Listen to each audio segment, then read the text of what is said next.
right, good afternoon. Let's rock and roll. My name is Jason Flame, host of the Master Motivation Podcast. Man, it has been an amazing week of guests so far, and I can't wait to introduce our guest for today. And let me just read you a little bit about him. His name is Jay Nixon, who is an accomplished speaker, author, coach, and mentor whose mission is to disrupt the health and fitness industry. His mission is to cure obesity by focusing on the real issues and getting people off the diet roller coaster. He is the owner of Thrive Fitness Studio in Palm Desert, California, and the creator of the Thrive Forever Fit F.L.E.X transformation program and the Hero Academy, two of the industry's leading personal and professional development programs designed to help you live your best life. He was recognized as a Lululemon ambassador. That stuck out to my wife, by the way, Oh, and cool. dubbed by CBS News as one of the best fitness and nutrition experts in the business. Jay has been featured on ABC and Fox and in Health and Triathlete Magazine. Jay is the author of the Amazon best-selling books, The Overweight Mind, The Undeniable Truth Behind Why You're Not Losing Weight, and The Purpose of Pain, How to Turn Tragedy into Triumph Because Life's Not Supposed to Suck. True. That's true, man. That's so true. Hey, welcome to the show. Thanks for taking the time. Really appreciate you being on today. Absolutely, man. I'm excited about it. Yeah, well, we were connected by J.M. Ryerson, who was an amazing guest. So, guys, if you haven't seen that interview, go back to the YouTube channel and check out J.M. Ryerson. Let's Go Win. His podcast is amazing. Everything about his interview is great. But now we're talking with Jay Nixon, and let's just kind of get going and talk about what got you into the fitness industry. What started you on this path? Yeah, that's a great question, man. Always, I remember as a little kid being fascinated with the human body, for lack of a better term. I grew up in a really tiny town in Texas. Maybe 4,000 people is what the sign on the city limits said. But Mm-hmm. I question that as I've learned how to count as an adult. We had one stoplight. It rarely worked. And so I say all that to say that if you wanted to do anything, there was a town about 45 minutes away in Texas. That was like where the mall was and all that kind of jazz. And so I would go with my mom to the mall, and I remember going into GNC, like General Nutrition Center, and I would read all the magazines, and I would, look at supplements and, read ingredient panels. And I was fascinated with this even at a really, really young age. I'm probably like 6, 7, 8 years old when all this starts taking place. And then growing up in Texas, I mean, it's kind of like indoctrinated into you. You're gonna lift weights, you're gonna play sports, especially football. And so just kind of always a physical fit dude. And so it just kind of started like that. Mm-hmm. Now, you've posted a lot of pictures. I thought that maybe one of those pictures was you as a child. Yeah, it was. You were a chubby kid. Yeah, I'd call myself husky, man. I was for sure Not chubby. Adam Husky. What movie Yeah, is that from? I was a bigger kid. I had a weird situation. So, what I consider to be one of my leverage points in life and one of my greatest assets, and this sounds completely crazy to frame it that way, but my father got killed when I was 5 years old. And so I had a brother who was 6 years older than me. And so he was kind of my only, male type figure. And so being 6 years older than me, like I remember if he had 2 hamburgers, I wanted 2 hamburgers. If he Mhm. had this, I wanted that. So I just tried to emulate and model everything he did, and wasn't a great idea, right? Because I mean, he's 6 years older than me, playing sports and really active. I'm just Mhm. a little dude, hanging out at the house playing video games, eating cheeseburgers, which is, the formula for disaster. Mhm. Mhm. Yeah. Well, now tell me a little bit about how that affected your life and your Yeah. mental health, if you will. If your father Yeah. was killed early on as a child, you had a big brother who was that figure for you. I'm sure. But how was it like growing up without your dad? Yeah, you know what was interesting? And you would think that my brother and I had a really close relationship based on that, but it was kind of the opposite of that. It was like I said, it is the reason I am where I am today, as far as from being successful and you know having kind of the mindset that I have as a 48-year-old. But as a Mhm. 5-year-old, you really don't know what to do because you don't really have any recall. You know what I mean? You have nothing to base it on. It's your first experience with any kind of what I would call a tragedy. You don't Mhm. know how to respond. You don't know how to react. You don't know how to think. Like you don't really understand any of it. And so I, as a very young kid, you know, I compartmentalized everything. Like I didn't know how to express myself emotionally Hmm. or any of that. And so, you know, I think sports probably saved my life, probably really kept me on the forefront. I don't remember anything from like a mental health capacity. I remember my mom took me to a therapist and I sat on the floor and I played with my He-Man and I didn't say a word for an hour. And the therapist was like, this probably isn't the right time for him. I mean, if you're just going to bring him in here and he's going to play with his He-Man and you and I are going to stare at each other, this is probably not the best idea. So went to therapy once, didn't say a word, and you know, never went back in all the years. But I think it was one of those things where, you know, it took me having to grow through that to get to where I eventually got to. Hmm. But there was a lot of just confusion. And I just, you know, I started lifting weights when I was in the 6th grade, really put myself into sports, you know, heavy handedly. Hmm. My brother and I, we grew up in, I would call it like you know, a war mentality because neither one of us knew what to do. We didn't understand, you know what I mean? Like we didn't have anybody really to talk to. And so we just beat the crap out of each other for the majority of my youth. And that was kind of our coping mechanism, if you will. Right. I grew up with two younger brothers. We all did martial arts, so you know, that was kind of normal in our house. We got to Yeah. anytime we had a disagreement, my mom would just say, "Go put the gloves on and just get it Yeah. done, and let's move forward."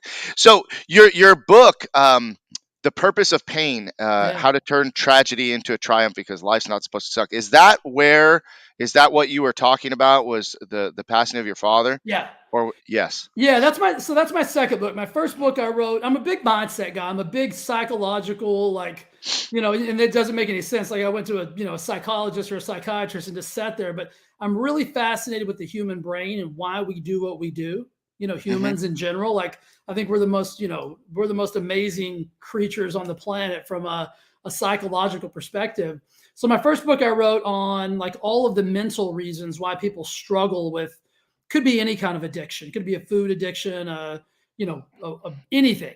And so my Hmm. second book is kind of really based on my story of how I overcame a perceived tragedy and actually turned it into, you know, what I would consider to be a catalyst for, you know, the mindset that I have today and the success that I'm living within today. Hmm. And what prompted you to start writing? What prompted you to write a book? Yeah. So my first book, I'm don't consider myself to be uber intelligent. I'm not a literary genius by any means. You know, I'm not a writer. I'm not any of those things. And so growing up, or even as you know, as I got older, I never thought of myself as someone who would ever even venture down that path. But once I left corporate America, so I've worked for the largest nutrition companies in the world. I've worked for the largest pharmaceutical companies in the world, a lot of medical background because, like I said, I'm fascinated with the human body. I decided that those things weren't fulfilling me, and I needed to have a more hands-on approach with helping people and actually helping keep people with the right things, right? Like not just giving them drugs to, you know, to mask a symptom or things of that nature. So when I left corporate America, I went and I opened up my own, like my own personal training business. And so when I started that, I was good at it. I was helping people have a lot of success. But what I was realizing is that like the success was short-lived and that it wasn't lasting. And so I kept coming back to this idea of people were struggling because of their psychology and their mindset, not because of cookies and hot dogs and chips and food. It was their relationship with food based on their relationship with themselves through their own psychology. So I kept Hmm. coming back to this phrase of like the overweight mind, like you know the mind being overweight or mental obesity was much more dangerous than the physical obesity. And I realized when I started teaching people about that. So what I did is kind of how I overcame my own tragedies is I kind of poured myself into personal development, kind of like Hmm. how do I become the best version of me? You know what I Right. mean? And this was back in the day when you couldn't just fall down and land on a podcast or a seminar or books for that matter. So I really just dove into like, how do I become the best version of Jay Nixon? And so what I did when I started my own like fitness, nutrition, human transformation business is I took the physical aspect and the psychological aspect and I married them together. And I Hmm. started teaching people weight loss from a mindset perspective first and then coupling that with the physicality and the actual workouts and the food and all those things. So that's kind of how I got into writing books, is I knew that I needed to explain to people why I was different and how my philosophies were different than just the average, weight loss coach, if you will. Can you expand a little bit on mental obesity and what you mean by that, and what you talk with your clients about, if you can share some more information? Yeah, totally. It's a weird phrasing of words. Like, most people don't ever think about mental obesity or, the overweight mind for that matter. But what I realized is that people who were struggling with weight loss, right? Let's say somebody who needs to lose 30, 40, 50, even up to 100 pounds. It's not it's not a knowledge gap that has them stuck where they're stuck, right? And I always use this as an analogy. If I gave you a test right now, Jason, and I said, and you probably don't consider yourself to be you don't have a PhD in nutrition, I would assume, right? Right. Okay. But if I gave you a test and I said, Jason, if you get 100, you're going to get $1 million. And it was simple questions about which food is better than the other food for your body, right? Which one would be healthier? You get 100. And so would 99.9% of the people. If I said to you, Jason, is it better to sit on the couch and watch television or to go for a walk? You'd get 100. Like, you wouldn't miss an answer. So it's not a knowledge gap. People don't have a knowledge issue. They have an accountability issue to themselves.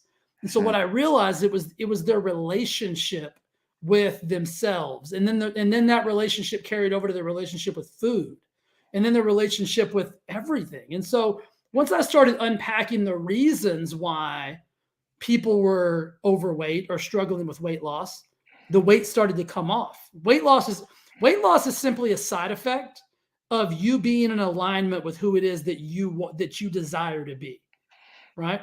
And that's really all it is. It's a psychological issue more than a physical issue, because people know what to eat. Like right now, like I always say, nobody needs a diet. Nobody needs another diet. You can fall down and land on more diets than you could ever do in your life. There's a gym on every street corner. There's workout videos online. Like, it's not an information issue, right? And so that's why I always come back to like mental obesity or the overweight mind, is because psychologically we're stuck. And if you don't break that chain first, then yeah, I can starve you into 50 pounds of weight loss, but it won't be sustainable. Right. And why should we do anything if it's not sustainable? My theory is, if you can't do it forever, don't do it today. Don't start it today, because the crash is going to be worse than the place you're at right now. Right. What do you find is the number one thing that people get stuck on? It's some form of pain. It's some form of tragedy. It's some form of adversity. It's some form of, they're stuck psychologically on some form of pain. Human beings only do things for two reasons. It's to get pleasure or to avoid pain. And most people are stuck in some kind of pain cycle. And it could be a divorce. It could be a bankruptcy. It could be a death. It could be a laundry list of things. It could be an abusive relationship. Like, there's always something has happened to somebody through the course of their life. It could be brand new and fresh, or it could be something they've been dealing with since they were a child. I was overweight as a child because I didn't know how to process my emotions based on my father's death at 5 years old. I didn't know how to communicate my feelings. And so what did I do? I used food as my weapon of choice. And I ate to try to comfort myself, which is one of the things that drives me insane when somebody says food is comfort, right? Because if you think about that in those respects, like, it's never comforting, right? It's always the opposite of that. It might be comforting for a second, but it always creates more discomfort on the back end. Right. But everybody has a weapon of choice. It could be food, it could be drugs, it could be booze, it could be gambling. Like, we all have weapons of choice, and until you learn how to control those weapons, you're going to struggle. How do you dive into this right away with a new client, with someone brand new? What's some of the first couple things that you talk about?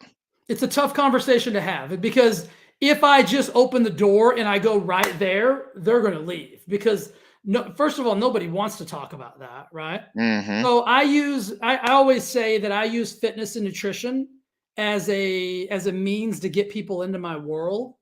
And then I start really focusing on the things that matter. Hmm. right? And listen, food matters. Your movement matters. Your sleep matters. Like all those things matter. And I teach you those too, right? Those are the easy things. Like those are the simple things. I started asking questions, Jason. I start getting people to unpack the Mhm. reasons they're there, right? And Right. nobody and the first answer is never the real answer, right? Hmm. Jason, why are you here? You're like, hey, dude, man, I just want to lose 20 pounds, blah, blah, blah. I'm just feeling a little overweight. Cool. All right, cool. We can unpack. And then I start to unpack your story, right? Kind of like you're asking me questions right now. I just ask questions. And Right. if you give people a place, a safe place to communicate, they may not tell me the first time, right? They may not tell me the second week, the third week, but eventually they're going to tell me. And I usually already know. By the time they tell me, I've already figured it out because Hmm.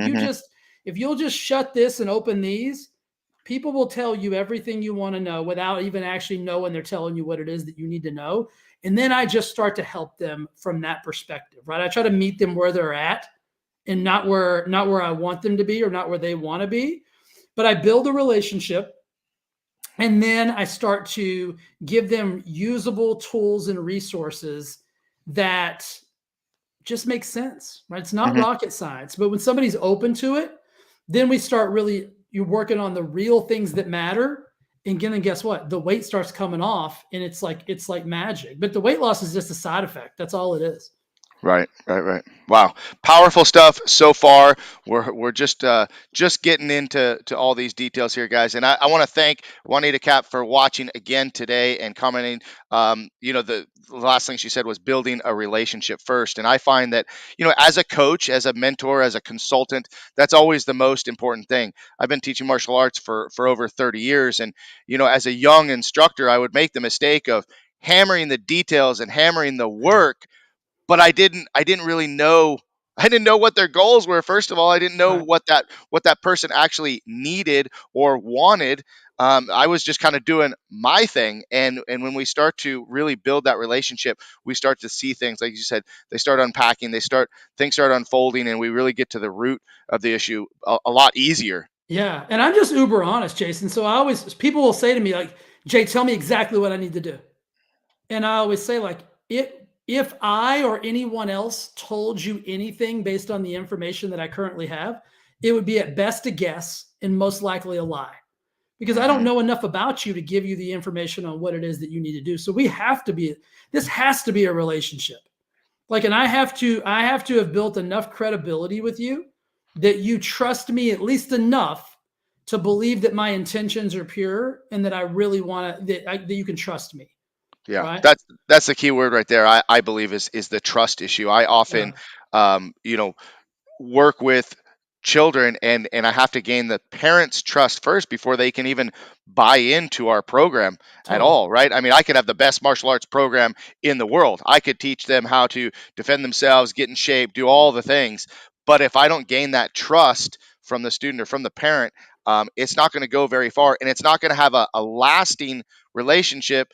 And if we don't have that lasting relationship, I may not have lasting results as well. That turns it into a lifestyle Yeah. versus versus a fad or versus a quick fix. Like you were saying, there's plenty of diets out there, there's plenty of workout programs out there, but if you don't have a lifestyle that fits your needs and wants and your why are you doing this, then you may not be setting yourself up for success.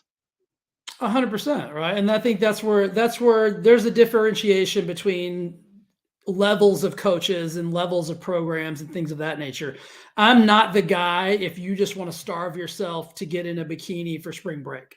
Like that's not my client. I don't Hmm. attract those types of clients. And because that's just not who I am. It's not why I'm in the game. Like I think weight loss is awesome and that's what I do for a living. But I want to see you win in life. Like I want to see you thrive in life. I want your relationships to be awesome. I want your happiness to be awesome. I want you to make a ton of money if you love money. I want you to have a beautiful job. I want you to have, you know what I mean? I want all those things for you because without those, the other stuff is just, it's elementary at best. But and Hmm. the weight loss will come, right? Right, right, right, right. Well, I remember our very first conversation. We had a just quick 5 minutes conversation to introduce each other. And I remember saying to myself, I cannot wait to have him speak and talk on this podcast. And I'm really enjoying this so far. I want to talk a little bit about how you became a speaker as well, and how you, speaking, by the way, is the number one fear in most adults, even more than death in the most cases. So how did you start, getting on stage and speaking and Yeah. working with different companies or different organizations? That's a great question because growing up, I was unbelievably shy kid. I mean, Mm, I wouldn't speak unless spoken to. And so it was something that I never, like again, it's almost like writing the books. It was never on my radar. I never had the urge or desire to be on stage in front of, you know, two people, much less thousands of people. I realized that it was a necessary element if I really wanted to have the impact on the world that I desired. And so mhm, when I started this process, and like listen, I was in sales for a while, which that really helps you, learn how to, talk to people, random mhm, strangers and things of that nature. But it wasn't until I coupled it with my passion of helping people that it just all made sense. Like now, like I could walk into a room of 1,000 people and have no idea that I'm going to speak. And if you say, Jay, here's a microphone, go, I'll be totally fine. mhm, So yeah, it's one of those things where I don't know, once I attached it to my why, like you said earlier, about the mhm, reason I'm doing what it is that I'm doing, there was never an option not to do it. mhm. Well, let's put some attention on that, and your why is, helping people to Yeah. become the best version of themselves. Where did that start? Was Yeah. that, um yeah, I mean, just where did that start? What the first person that you wanted to help, or that feeling inside? Because I've had a lot of guests on the show that they're just kind of driven to serve, Yeah. right? And so where does that come from for you? For me, man, I can tell you that it was going all the way back to being that 5-year-old little kid. Is I wanted to help my mom. I Mm, wanted to protect my mom. I wanted my mom to be proud. I wanted her to never have to worry or be in fear of anything. And that's a lot of responsibility for a 5-year-old. mhm, But I remember it. I became, and this sounds completely insane to say, but I became an adult at 5 years old because I had this burning desire inside to never allow what my family, my mom and I had gone through to be a defining moment that people mhm, labeled us as. And so I knew early on, and I've always had this really like, being raised by your mom, like you get this really deep depth to want to help women. You know what I mean? And so my mom had never worked. My mom did not go to school. My mom didn't do anything. And so my mom is probably, one of my greatest heroes because I watched her go from, having a pretty good life mhm, to everything being taken away from her in a moment. And never worked a day in her life. So she said, okay, well, what can I do to take care of these kids? So she became a cafeteria worker at the elementary school so that she could take my brother and I to school. She could take us to school, work, and then pick us back up and take us back home. Right. And so I'm like, okay, that's brilliant. Right. Like it's a great move. Didn't realize it at the time. Right. I'm just like, oh, my mom now works in the cafeteria. And then as I got older, I spent probably from the age of like 12 to like 16 alone a lot because my mom put herself through nursing school and became a nurse. And she had to drive an hour and a half both ways every day just to go to school. And so my mom's my greatest hero. And so watching her do that, I knew I didn't have any other options, right? Like, but to be excellent in life. mhm, Like I didn't get a free pass on anything mhm, just because of the role model that I had in her. And so I just remember wanting to help people win because I felt like, I created a lot of stories. I know you're a wrestling guy, and I grew up watching wrestling, and I created a lot of stories in my head that may or may not have even been true that I felt like I needed, like, me, the whole me against the world thing, right? Or Mhm. it's like, it's me against everybody else. And Right. I remember making a pact with myself that I will be the best athlete in my town. I will be everything because I don't have a dad. I'm going to show all my friends that do that I'm still going to be better than them. And I don't mean that better than them in a egotistical way. I just Sure. mean that I'm going to work harder. I'm going to do everything that I have to do to not ever let anybody to be able to say, oh, well, Jay didn't have a dad, so of course he's going to suck at sports, or of course he's Right. not going to be able to that. I refused to have that be the story attached to my name. And then I'll take it back to the question you asked. And then it was my mom, man. It was me wanting to do everything I could to make my mom proud, and then never wanted anybody to feel like I felt about being alone and suffering in silence. And so a lot of people are suffering right now, man, and just for various reasons. And I just want to be a catalyst and a resource for anybody that comes into my world to teach them and help them understand that they don't have to suffer unless they choose to. Hmm. Well, man, we were just talking about. I have this Tuesday thoughts video that we did yesterday, and we were talking about gifts and how you have a gift of helping people and changing people's lives and giving and rather than keeping that all to yourself, you're out here sharing this with everybody. Um, so I just love hearing a story like that, especially that you wouldn't let it become an excuse or a label because you didn't Mm. have a dad or because mom was struggling to make things happen, and you just wanted to kind of build your own legacy and your own story, and it be a positive one. Can you tell us a little bit more about playing sports growing up Yeah. as a kid? You said you grew up in Texas, so football is a big deal, right? Did you play other sports other than football? Yeah, I played everything. So the town I grew up in, I mean, like I said, it was 4,000 people. I mean, I graduated with like 45 people. And so everybody has to play everything, right? Like, so yeah, I played baseball, basketball, football, ran track. I mean, if we had a sport, I did it. So Hmm. it was just one of those things. And I, like now I own a gym. I have my own supplement line. I'm in the physical, fitness world. But I remember I started lifting weights when I was 12 years old. And it just came so naturally to me. When I was in junior high school, I bench pressed more than most of the seniors on my high school team. So but I turned that stockiness into a tool and into a weapon.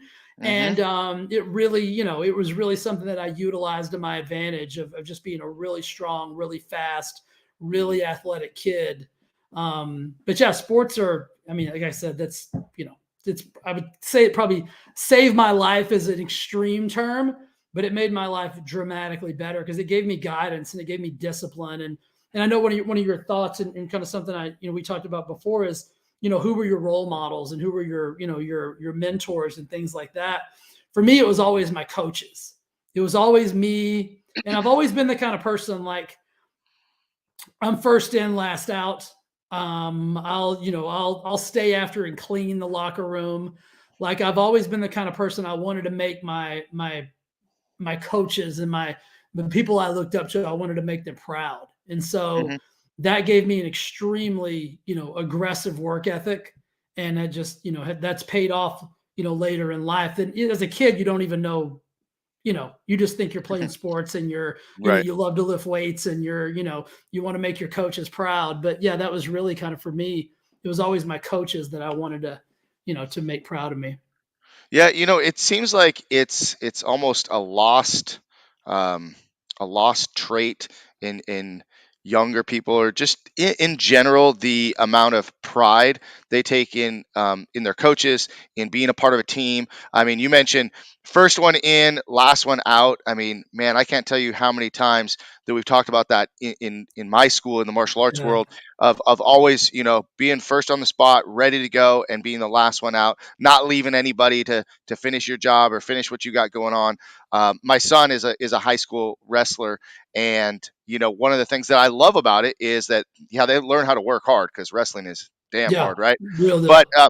but they all pitch in, cleaning the mat. My son will come in and use our martial arts school to do some training, and like I don't even think I asked him or told him, but like he'll mop the mat when he's done and Yeah. clean up, and I really love that. I'm really happy that I've been able to pass that on to him. But I feel like, some of our students are losing that. They're Yeah. losing the fact that, they have this place to train, and well, somebody else will clean it up, or Yeah. coaches will take care of that, and kind of a slipping a little bit. Have you seen that, or can you comment on that at all?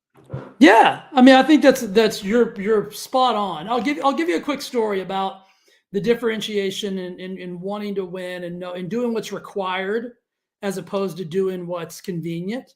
I think Mm-hmm. we're right now we've kind of turned to a society of convenience instead of a society of doing what's required. I'll give you a quick story to kind of back this up. When I was in high school, before I want to say it was a freshman or a sophomore in high school. And during the summer in the town that I lived in, there was nothing to do, right? And so every day I would ride my bicycle to one of my coach's house and I would beg him to give me the key or follow me to the gym and let me go lift weights. Mm-hmm. And after doing this for day after day after day for a couple of weeks, he's like, you can't, he's like, I'm not doing this with you every day. Like, I'm not going up there every day. And I said, well, then you only have one option. And, you don't tell your coach that. He's like, what's that? I was like, you have to give me a key. And so he gave me a key to the gym, and I would ride my bike to the gym every day. And I made sure when I left that nobody knew I was there, right? There was not a weight out of place. There was no trash in the trash cans. There was no nonsense. But I do see that now, and I see that everywhere. Like, I'm the kind of guy, like, growing up in the South, like I've always been, like raised to do the right thing. I hold the door open, I pick up the trash, like I don't leave stuff for somebody else to do it. And I'd like to say that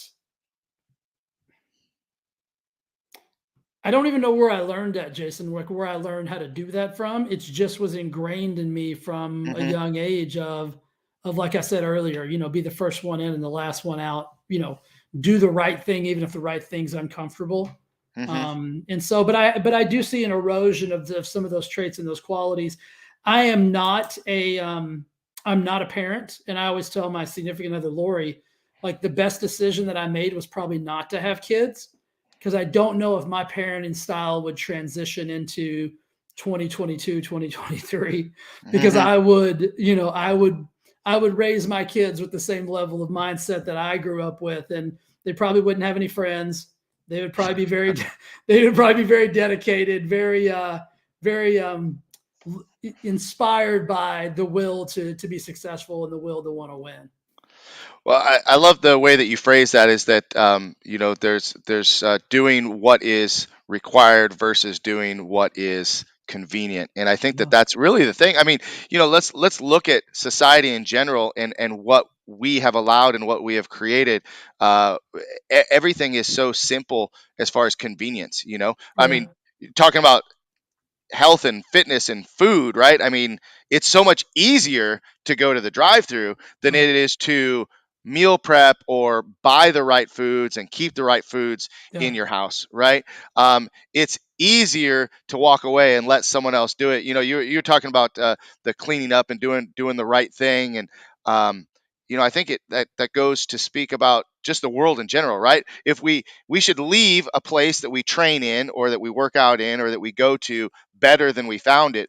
Maybe we should leave the world a better place than we found it, than we were born into. And it's yeah, easy to get caught up in the well, things are getting tough. Kids are they're not, they don't have manners. They don't have the, well, then someone's got to step up and right, teach it and reinforce it, and more importantly, I think, is live it. Live it. yeah, And like you said, no one really taught you, right? You just kind of learned it by probably watching someone else and yeah, following that example. And we have to continue as coaches and mentors to be that example for young people, rather than the other way around. Because I mean, yeah. you can get down that rabbit hole of complaining, oh, society is breaking down and there's blah blah blah. Well, if you let it, it will. If you let it, it will. But if we change our mindset, then I think that then we can make a difference. Jason, society, I mean, we could, like you said, that's a great cop out. I still hold the door for anybody and everybody who's around me. I say, yes, ma'am, no, ma'am. So I haven't changed. And so that's proof that society can be what it needs to be. But Hmm. I agree with what you said there is like, I feel like it's our obligation to be the best versions of ourselves, right? I feel like it's my obligation to, and this is one of the situations that you would run into if you are in my world is I don't, this sounds like a really harsh thing to say, and I don't mean it in a negative way, but I don't allow complacency. I don't Hmm. allow excuses, right? Two of my core philosophies are that I do what's required, not what's convenient, and that I don't give my excuses any power, right? And so if we stop giving power to our excuses, because listen, we've all got excuses. I've got them just like everybody else. Hmm. Like when it comes time to meal prep on Sunday, I would love not to have to meal prep on Sunday, but I know if the results that I want to get are the results that I deserve, then I'm going to go Hmm. meal prep. There's days that I Hmm. don't want to work out that I go work out because I understand that that's just part of what's required of me if what I say I want is what I really want, right? If Right. I'm in alignment with my goals and my desires and my dreams, that's the missing piece is that everybody right now is willing to try things. I don't believe in trying anything. Like if I'm going to do something, I'm going to do what's required to get the result that I've set out to get. It Hmm. might take me an extended amount of time, but I'm willing to put that time in if the end game is worth it for me. And Right. so that's one of the things that I'm a big language guy. So I think the language you use is vital to your success. So I don't use words like try or can't, or you'll never hear me say, well, this is hard or this is whatever. I mean, yeah, things might be challenging, but hard, like I know people who've gone through some hard stuff, right? Like, Hmm. our military people who go overseas and put their lives on the line and get blown up by, IEDs and stuff. That's hard. Me having to get out of bed on a Wednesday morning because it's a little bit chilly and I don't feel like it, that's not hard. Starbucks being out of almond milk, not hard. But we use inappropriate language to describe very low level, minuscule issues in our lives. And until you Hmm. start changing some of that, so if you're around me, you're either going to be uber annoyed with me or you're going to be on board with my philosophies really quick because I don't allow language like that. If somebody says, "Oh my God, today was so hard," I'm like, "Tell me about it because I can help you." And then they'll Hmm. tell me something. They'll be like, "Well, my alarm didn't go off, or my this happened, or that happened." I was like, "Tell me the hard part." And they're like, "I just did." And I'm like, "You just described life. You described a Wednesday. Let's talk about hard." So I think the language you use is so important. And I'm a psychopath when it comes to, like I said, human psychology and how you can re-trigger your brain and neural pathways and the whole nine yards. So Yeah. Well, like I said before, I could feel that in our very first conversation. Within 5 minutes, I knew that this was someone that I want to hear from and I want to talk because this is just as what people don't realize about these interviews. Everybody asks me why do I do this interview? This is a therapy session for me right yeah, now, and I'm getting pumped up to where the rest of my day I'm going to be using that positive energy that you've passed on to me to give yeah, to somebody else. And I just absolutely love that. It's one of the best parts about having these yeah. conversations every week. So I'm again, getting better. Listen, when somebody, like, people always say like, "Oh, you get to teach and blah blah blah." I'm like, listen, whenever I get to teach or talk or whatever, I'm learning too. Like when one yes. teaches, two learn, and so I get the benefit of this because it gets me more pumped up. It makes me want to be bigger and better and do all those things. So thank you for having me and giving me that platform, man. No, absolutely. And again, I want to thank Juanita Cap for commenting today. She's been all over this podcast today. And of course, my wife just commented and said that she loves the mindset. We need more of the mindset that you're talking Yeah. about. So I got to call this out if she's still watching because when I put the bio up and she read it, she said, Lululemon. I we have stock in Lululemon at our household. I have a almost 21-year-old daughter and my wife. So how did you get involved with not only Lululemon but Yeah. you've been on these shows, ABC, Fox, Health and Triathlete Magazine. How did some of this stuff start popping up for you? Connections and communication, man, is the best thing I can say. Is like, whenever you're uber passionate about something, it's hard to, you guys, you can probably feel my energy, right? Like you're very rarely going to be around me or in my vicinity and not think that guy's really passionate about what he's doing. Mm-hmm. Like he Mm-hmm. really cares about the end result. Like I'm not just here to have a studio or to do any of that kind of stuff. And so, locally, I just got asked to be a Lululemon ambassador for my store here in Palm Desert. And then that grew into, I got the opportunity to become a global ambassador, which they take about 100 ambassadors from all over the world and they send them up to their headquarters in Canada. And then you spend like a week, doing all this really cool stuff. So just right time, right place, man. And just, being uber passionate about what it is that I get the opportunity to do. And it's been a blessing. It's really, it's a cool platform. They give you, I've spoken at, multiple Lululemon events, at stores and, all kind of things. So it's really great platform for anything health and fitness and mindset and, kind of the world that I get to live in.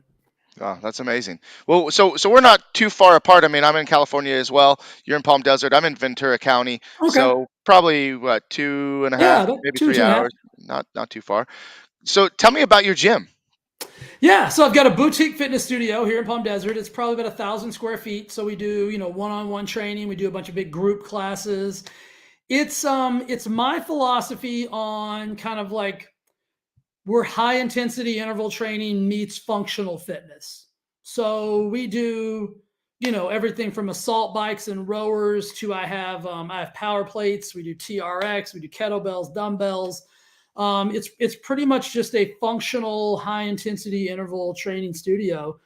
And it's just a tool. You know what I mean? It's one of those things where if I can get somebody to walk through those doors and I get the opportunity to start being a part of their life, then I can make some massive impacts. I love what you just said there, and people probably miss this, but you just said that you had the opportunity to Yeah. be in someone's life. Sometimes we talk about our customers or our students or our clients, and they pay us, but you have the opportunity to change someone's life. Yeah. Yes, you get paid for it, and Yeah. I'm sure very, very well, right? But it is an opportunity to be engaged and involved in someone's life, and every person you meet and every person that you work with, that's an opportunity. And it took me a really long time to understand that because I think I had it backwards. Again, as a younger instructor and martial artist, I had it backwards. Um, you get the opportunity to work with me. That's what I thought, Yeah. but it's actually the opposite. I get the opportunity. You get, without the student, without that child, without that parent that walks through that door, I am worthless, Yeah. right? So when Totally. they walk through that door, they're giving me the opportunity to share with them and be able to impact their life. And God, I can't tell you, and I know you know this feeling as a coach, to watch, someone that you've been working with, in my case, sometimes since they were 3 years old, and now they're a teenager and getting ready to go to college and stuff like that. And they tell me, martial arts really taught me how to have discipline and how to be focused and how to be confident and use my voice, all these different things. And it's Yeah. funny too because martial arts is so well known for self-defense, which is an amazing and very important part of what we do, but sometimes it's the smallest part of what we do. It's those other parts that have a more lasting impact in their life. And it's just like I said, I want to point that out, that word opportunity for you, Yeah. for me as the coach, not the opportunity that they get to work with us.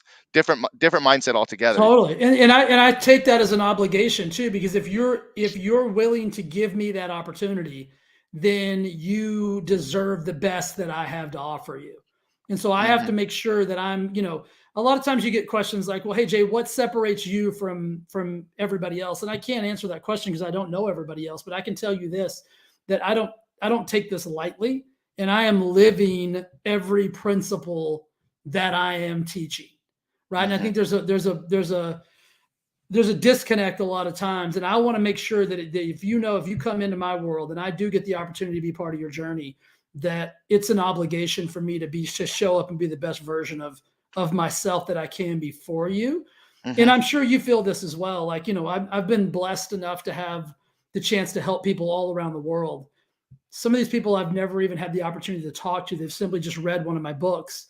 and I'll Mm-hmm. get a message on Instagram that says, "Hey, this part of this book changed my life or saved my life." Or I mean, I'm thinking of one right now. I had a guy who has PTSD, and he read my Purpose of Pain book, and he just sent me a random message, over the internet that I don't even. I get so many messages sometimes I don't even see them all, and Mm-hmm. there was a reason I saw this message, and he's just like, "Hey, I just want you to know that you're making a massive difference out there," and I'm like, as cool as it is to help somebody lose 100 pounds, like those are the kind of things that you can set back and say, okay, like Mm-hmm. today I made a difference in Mm-hmm. somebody's life, and that's some pretty cool stuff, man. So I don't take that lightly. Like it's I feel like it's a big responsibility, and if I'm going to put myself out here and do the things that I'm doing, that I want people to know that I do look at it as a beautiful opportunity. Well, and I think it's so cool that you take the time to respond back to people that send you these messages because Heck we yeah, talked earlier about our connection was through J.M. Ryerson. Well, I don't know if you knew this, but I actually read his book by a referral of somebody else, and by the time I got to the last page, it said, connect with me here on social media, and boom, I sent him a message. Loved your book, yada yada. I'd love to have you on the podcast to speak, and like he responded, and yeah, I'm like, I just read his book and he responded. That's so amazing. I've messaged several people in the past, no response, right? yeah. But for you, for JM to take that time to actually respond and then give me the opportunity to talk with you here today, I think that's really cool. And I just love that let me just say humbleness Hmm. of being willing to get on and do that because you didn't have to do it. Absolutely. Didn't Well, have to do it. I like, again, like I said, today's an opportunity for me to get to connect with you. And if here's the way I look at it: if one person hears something that I had to say today, and they make a change in their life in any capacity, then I've done some good for the day, man. And that's kind of, you said something earlier about leave the world a better place than we found it. One of my daily mantras that I write in my journal, that I read in my journal, is that you know I want to leave every person, place, or thing better than I found it. And Hmm. sometimes that's as simple as a kind word or holding the door open for somebody. And then sometimes it's more epiphanal. Sometimes it's, giving them a life changing, scenario that they can start to implement and do that. But I love guys like JM who are, you talk to the guy and you can tell he's just a dude. Like he's the kind of guy that if you got a problem, you could call him up and be like, "Hey man, I need some help on this." And he would say, Hmm. "Okay, cool, I'll help you." Right. Those are the kind of people that I'm attracted to because that's who I am as a giver. And so anytime I get a referral from somebody like that, it's always yes. Like I don't even hesitate or think twice about it. I don't research the person. I'm like, if JM thought that this was a connection that needed to happen, then that's strong enough for me. No, that's awesome. Well, I think we have a chance to maybe help a little bit here. We've got a couple of viewers. Marla Yeah. Hutchison here in my Hi, hometown, Marla. Moore Park. She says she's interested in your books, and I have Tanya who wants to know the book titles again. So, can you repeat the Sure. book titles to her so that they can go look Yeah. it up? Absolutely. So both of these are available on Amazon, and if it's easier, you can just go to my website and they're on the homepage. But so my website's thriveforeverfit.com. That's an easy place. But the first book is called The Overweight Mind, and then the second book is called The Purpose of Pain. You can find both those on Amazon. If you just Google my name, Jay Nixon, both of those books will come up.